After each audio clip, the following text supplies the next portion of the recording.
হরিণঘাটা থেকে বিষখালী নদী হয়ে আমাদের ট্রলারটি এখন এগিয়ে যাচ্ছে বঙ্গোপসাগরের মোহনার দিকে।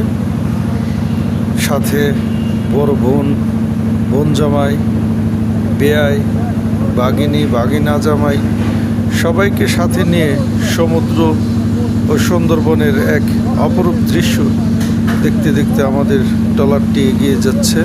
না পেলেও অন্য একটি মহিষের পাল চোখে পড়েছে অনেক দূরে।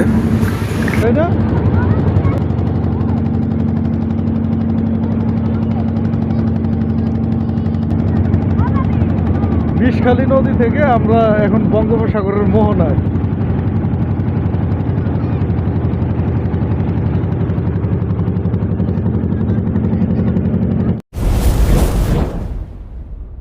ট্রলার থেকে নেমেই আমাদের সরঞ্জামাদি নামাচ্ছে আমার ভাগিনা ইসরাফিল।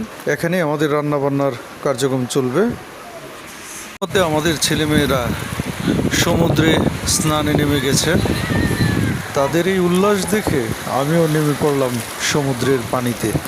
ইতিপূর্বে পার থেকে ডাক এসে পড়েছে আমাদের খাবার দাবার প্রস্তুত। আমরা পাড়ে উঠে খাওয়া দাওয়া শেষ করে কিছু ফটো সেশন করে নিলাম।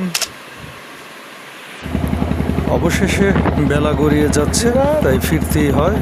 আর ফিরতি পথে কিছু ভিডিও ধারণ করে রাখলাম স্মৃতিস্বরূপ আগামীর জন্যে।